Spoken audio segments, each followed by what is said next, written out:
Hello everyone, I'm the Tuna Whale, and I'm here with another episode of Fire Emblem Three Houses. And here we're going to get into, in this episode, one of the biggest mechanics, Have which you is not been told what's expected from lectures here? Well, I can tell you how it works based on what I've heard from other professors. instruction.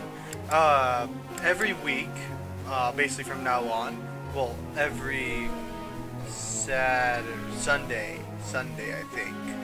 We'll check again on the calendar once it pops up. We'll get a chance to teach our students. I'll get into these things once it actually becomes apparent. But first off, instruction. Now, if you want to basically just say, I can trust a game to instruct for me, you can do that. But let's instruct. If you remember throughout everything that's been happening, I've been talking about motivation. You can see up at the top right that there's a little green happy face next to Edelgard, a yellow one with a half bar full next to Hubert, green, full, and so on. That basically tells you how much you can instruct your students. Let's just start with Edelgard, because there's really much better of a place to start. So, you can see here we can trade her in any one of the skills we want. Sword, lance, axe, so on and so forth. We teach her in magics. Authority, we'll be getting more into that once we get to battalions more. Heavy armor, it allows for certain classes require you have a certain amount of heavy armor. Riding, which certain classes require riding, and flying, which certain classes require flying. We'll get into that once we get to changing classes. How this works is, for example, let's say I want to raise Edelgard. Oh, I'll also actually get into this now. If you see on the right side of the bar, there are 3 empty stars. If I, for example, want to teach Edelgard, for every 4 times I teach her in Reason, which is black, well, not necessarily black magic, but Reason, she'll get, every 4 times, she'll get one of these stars.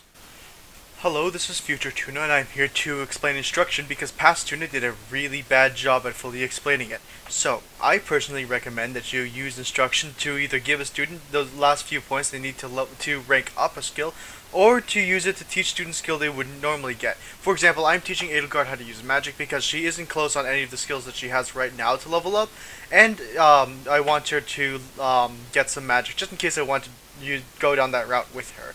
Now, the way instruction works, if you notice that there are the blue arrows, the down arrows, and the finger pointing up hands, I'll just call it that for now. The blue arrows means that there's a strength in that, so if you try to instruct them in that, they'll get more points. A red arrow means the opposite, they have a weakness, so they will get less points. The finger pointing up means that Violet has a better rank than the student in that skill, so they can teach them more effectively. Now, to go over those 3 stars, if once all 3 of the stars are filled, that student will get a budding talent in that skill, so they'll get first off a strength in that, and usually they'll get a nice little bonus, like a nice skill to go with it. I'm improving. Now you can see there we got a great, which means we get 1.5 times the amount we normally get. Another great. We get a good, normal, and we get a perfect. Nothing worth celebrating. And every time you get a perfect, well, the first time you get a perfect, you can praise your student, and then you can teach them some more. Now you see, the 4th time we taught her, she got a star there, and the 2nd perfect, she didn't get anything there. Next, I feel like I'm gonna teach Ferdinand how to use let's teach him how to ride, let's teach him how to ride, because that's gonna be the more important skill. I'm beginning to understand. For the most part, you want to teach a student all the times you can, and you want to teach your students with the highest motivation because then you can get the most bang for your buck. I'm also going to, so if you see up in the top middle, we have a 1 there. If you remember, it started off with a 3. That shows how many students you can teach. So we're going to teach Linhardt. I think we're going to teach him how to use white magic more effectively. The more proficiency they have, the more spells they'll know. So let's just teach him 4 times there. Auto instruct, I explained that already. Group tasks. So you can see here we have 3. We can, depending on what it is, it'll build up their skill in that. So for example, let's say I wanted to build up students' writing. Because I want to build up Ferdinand's writing, I'm gonna have him on stable duty. And I'll pick someone else to do this. If you see some students have an arrow next to them, that means they're good at it. Red arrow down means they're not good at it. You don't see expected results, which will basically show you how the game. So after you do this, you'll get a report on how well it went, and depending on how high those stars are, it'll you're more likely to be better results. I'm gonna have Ferdinand and Bernadetta do stable duty. Goals, you can see here that each student has their own goals. I'm gonna leave these be for now, but basically at the end of the week they're gonna get some points in each one of these, in both of these little skills. For example, Edelgard will get Action Authority, Hubert Reason Authority, so on and so forth. You can see the list over here. At the end of every week they'll be getting a little bit of each of those skills for themselves. Actually I'm gonna have Ferdinand learn how to use Lance and writing, because I want him to have not high writing, but decent enough writing for something later. This seems fine. Actually, I'm gonna have Dorothea with Reason and Faith, because I want her to be a good spellcaster. And then let's begin our lecture. Tell me something. Pretty soon I'll have eaten everything they have to offer in the dining hall. Then what am I supposed to do? Keep eating the same boring meals over and over again? We can here decide what response we want to give. And basically you want to give unlike for example the monastery where you want to give the response that they want to hear, usually here you want to give the actual response you expect the teacher to give you. Here I'm going to say you can suggest a new dish for your a new dish of your own. Makes sense to me. The best result is you get 50 points of motivation. Medium result is you get 25. If you pick the wrong answer, you'll get nothing. It'll also boost your teacher rank. So you see, we're going to be skipping through the rest of the week. It is a perfect day to exert oneself. Oh no, this is impossible. No, I will did it. say, for the most part, you can see we got a good there because they only had 2 stars with depending on how well it went. We also got a little bit of a bonus, some gold, some smithing stones, and some support points between the 2 of them. But for the most part, I'll be skipping the instruction because it isn't really terribly interesting. You won't want to do the exact same thing that I'm doing. I'll buy some flowers for yourself. Thanks. But you'll basically want to be doing what you believe is best for your students, and basically be getting them those last little points they'll need. This week we'll be going into a battle, and we can do some auxiliary battles. We also get some Spirits of the Fallen. I'll get to those when we actually see them. No, it won't connect to do the online thing. But let's do a practice battle here with the Knights of Seiros to help learn better how to use all of our students on the battlefield. In battle, it's necessary to deploy battalions so that students can experience taking command. I doubt I need to say this to a mercenary like you, but if you have any questions about how to use your soldiers, please don't hesitate to ask. I'll explain these when we get to them. Actually, explain them now myself because I'll do it probably faster. If you can see here, Violet, Edelgard, and Hubert each have a battalion assigned to them. Basically what that will do is it'll boost up their stats. If you see Gerald's Mercenaries, there's a kind of like physical attack, magical attack, and so on and so forth. Basically what will happen, like that'll boost your stats by a certain amount. And if you also see underneath, for example on the left side you see Byleth, Commoner, and then underneath that we see Gerald's Mercenaries. This will teach you how experienced the battalion is. As we use the battalion more and more, it'll level up from levels 1 through 5, and the better the battalion is, the more buffs it'll provide for you. You can also see that there's assault troops down there. We'll get into more so what that does, but that's the gambit of the battalion, but again, we'll get into that later. I'm actually going to take this battalion off of Hubert, and I'll give it to Ferdinand, because Ferdinand needs the... Ferdinand, I want to make him a bit tanky, just in case Edelgard doesn't, or can't tank something. But other than that, everything seems fine. I'm going to be going into equipment. I guess I'll be skipping preparations and showing you whatever I have decided to do at the end. It also probably means I'll be going to the marketplace, but I'll show everything I've done at the end. Alright, so, I finished with my preparations I want to do before battle. I gave Byleth a steel sword. He had the leather shield on him, and I don't really mind that, considering that 1 extra defense won't really be hurting that much. If you notice Edelgard, I gave her a hand axe. Basically, what that will allow her to do is attack units from 1 to 2 range, similar to magic, except, of course, it's a hand axe you're throwing it, it's based off strength. It's a nice enough weapon to have, because attacking units from 2 range usually means that they cannot attack you back. Linhard is unchanged, so is Hubert. Bernadetta, I gave her an iron lance so she can attack things at 1 range if I need her to. Ferdinand, nothing changed. Actually, I think I'll give Ferdinand Dorothea's training sword, just because it's another sword, well, it's another weapon, and it helps him build his sword rank. Caspar, I gave some iron gauntlets, which basically will help him diversify whatever weapons he wants to use. And to Petra, I gave an iron bow, just so she can also attack from 2 range. Anyway, we're gonna start the battle here. Yep. There we go. Begin the battle. victory conditions throughout the enemy. Defeat conditions, Byleth or Edelgard falls in battle. Now, I believe like the last battle, this is also a mock battle, even though the game isn't helpful enough to pop that up. Like basically like, this is a mock battle. Don't worry about your students dying. Because this is a training mission between the Knights of Seiros, where basically they want to make sure that your students know what they're getting themselves into. Put me in there.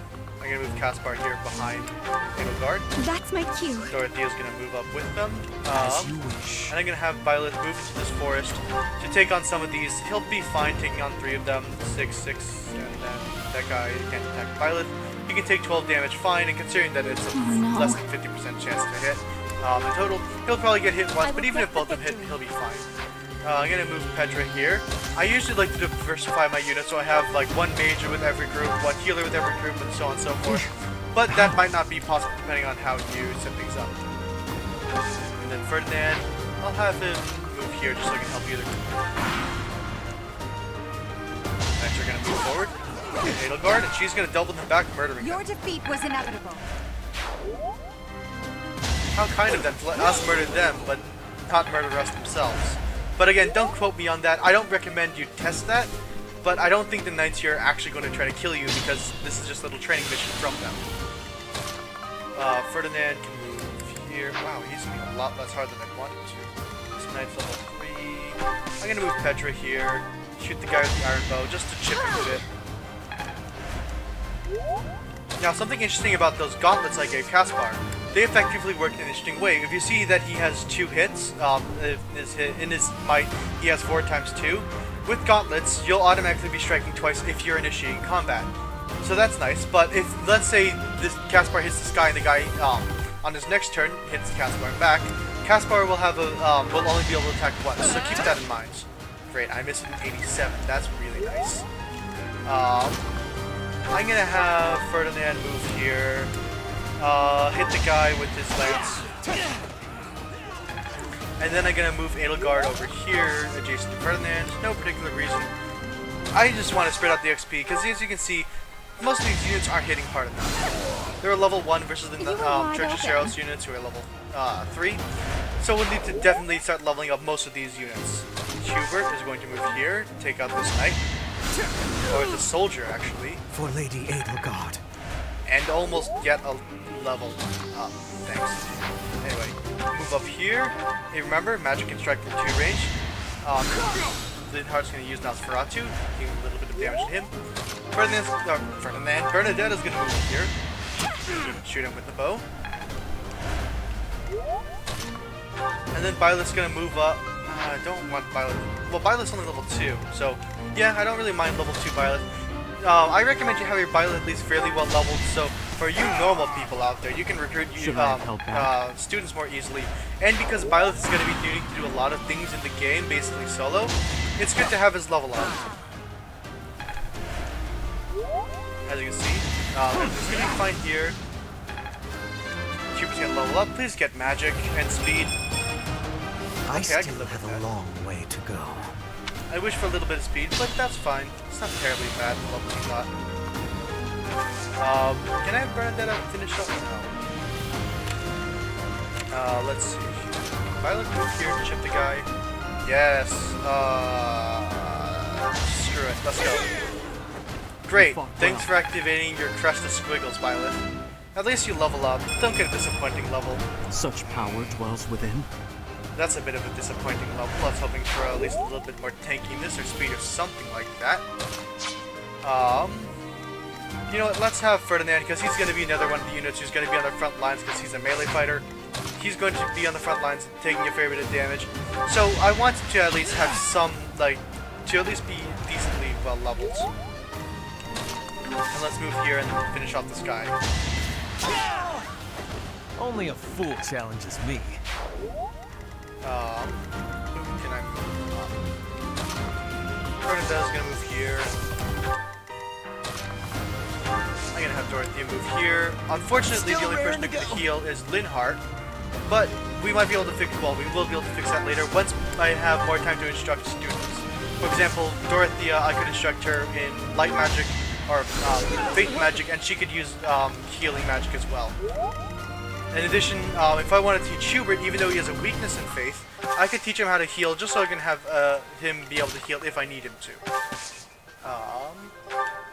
I'm gonna equip Edelgar with a sword just because I don't want her to kill these people, even though I think she still will. At least if she can lure them in, that's good. It's fine. You guys gonna move in, get wrecked. Now you know your limits.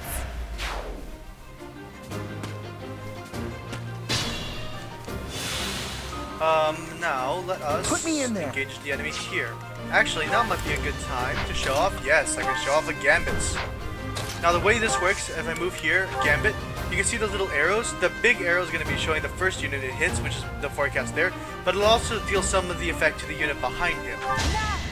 For this gambit, other gambits have bigger areas, but this one, because it's a starting gambit, only has an area of 2. I mean, Violet has one of 4. It's a long road. But most of your starting gambits will have fairly small ranges if they're offensive. Let's move. Bernadetta here. Shoot the guy with the bow. I thought I was dead. You also notice that if this guy has little sweat marks next to him, if a unit gets hit by an offensive gambit, they will be rattled, I believe it's called. Yeah, and they cannot move, and they'll also be a little bit softened from the gambit. Let us see what we want to do here. I feel like I'm just gonna have Violet move up here. Who's tanky? Who's more tanky between the two? Protection 6, protection 7. Yeah. Even though I don't really want to, I guess I'll do this. Hopefully these guys don't just all 7, 14, 21, 28, and Violet has 30. So Violet can take them all. Hopefully none of them crit, because that would be really, really bad. But I don't think I have to worry about crits that often in the early game. And considering, let me just check here. The guy's crit's 5, Violet's luck is 9. If I was smarter, I would have checked that before everything began, but it's fine. I'm gonna move everyone ready for a counterattack after everything happens. I'm also gonna skip this turn. Violet leveled up again. I should really stop giving. Oh my god, Violet Not murdered setting them a very good all. example. And also, I'm getting a stat screwed by Violet. That's amazing. That's fantastic. No, that actually isn't good at all, considering Violet is going to be one of your main units, no matter which route you're really playing. I think I'm going to use a combat out here just to finish off this guy. You are nothing. Great. He's still level 1.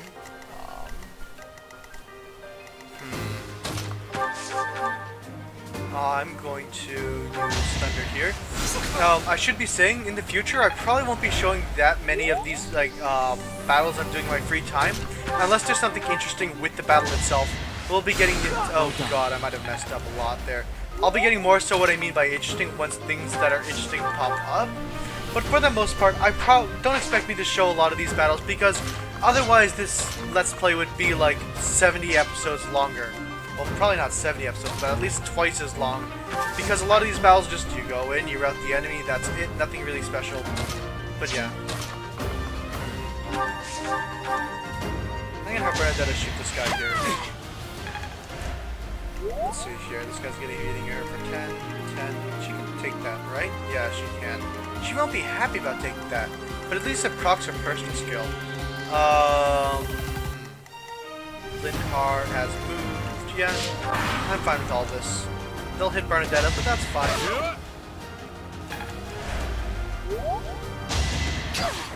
Yep, she can live with that.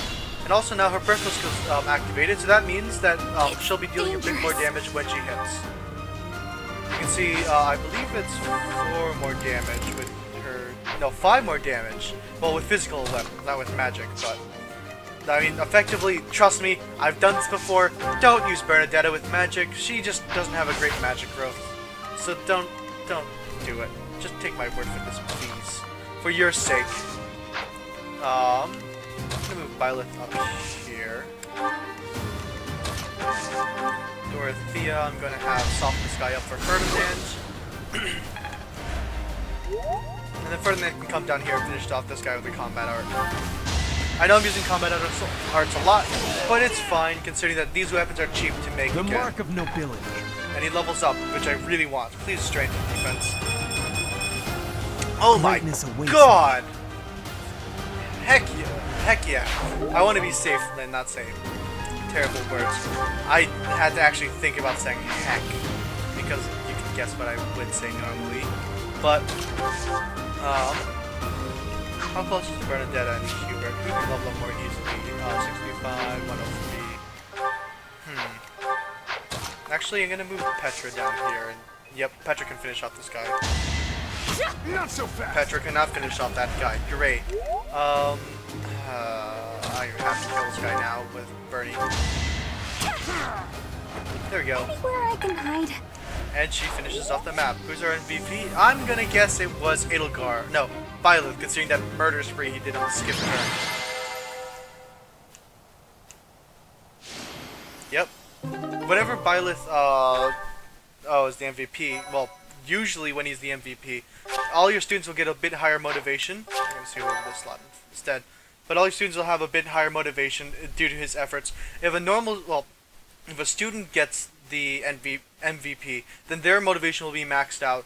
You can kind of use this to your advantage. For example, if Edelgard was, she would have had maxed out. Well, if she was, and this is the map that gave it out, she would have had maxed out motivation. But I don't really tend to do that because I don't really choose it that often. I'm going to be skipping this instruction, and I'll basically put up a notation about who I instructed and for what. Alright, so I've instructed my students. I have put up an annotation, or not necessarily an annotation, but I put up something to tell you what I train your student in. And here we have an interesting event. The St. Makil Day is today. Basically what this is it's basically free choir practice, but you don't get to choose which students there are. So, let's see who we get to sing with. We get to sing with Edelgard Our and Petra. voices are all over the place. We must learn to work together in harmony. Learning these things gives me great difficulty. You can see, as I said, their faith goes up a little bit. Neither of these students really need the faith. Violet could use the faith a bit, and they also got some support points between all of them, and all these students can support with each other. Usually students in the house can support with each other. Anyway, let's continue over to, I guess Monday is instruction day, but anyway, let's continue to Saturday and see the result of our labor of stable duty. Nice, perfect, awesome. Enlightening. Oh, You can see I everyone got a little bit more. Dorothea has faith level 1 now. Yeah, she can't use any faith magic, so that's really helpful, all things considered. What I want to do with Dorothea is basically have her able to play second healer in case I need multiple of them in one turn. I think here I'm going to end this video off. Never mind, I'm actually going to explain this now. We have a certification, never mind, with Edelgard that we can do. She can become a Myrmidon, or a fighter. Personally, I like to use Edelgard with axes a lot more, so she gets fighter. And also, fighter has an interesting skill, which they can get once they max out. And considering Edelgard's probably going to be sitting as a fighter for a long time, she can, as expected. she will probably get that skill. Also change it to that because she'll get some extra stat boosts. Unfortunately, my other units aren't terribly high level, and I didn't realize that seminars opened up now, so I guess we won't be ending off the video right now. You can see, basically the way that seminars work is we pick an instructor. If you see in the skill focus, it'll tell us what will be leveled up, and I believe the higher the rank there is, the better they'll be leveled up. You can also see which students will attend it. Basically how this works is that the students who attend it, their motivation will go up, and they'll also get some points in those skills.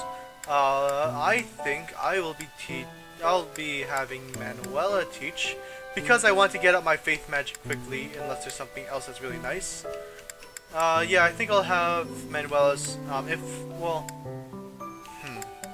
yeah, I think I'll have Manuela teach everyone. But anyway, after this, we're going to be ending it off, and we're going to be continuing at the end of the month where our big trial is. I believe we're going to be fighting off the bandits in the next episode in the Red Canyon. How long will this take? Nado. Ooh, physics, that's good, and it's going to be really helpful. So, next time, we'll be taking care of the bandits in the Red Canyon. See you then.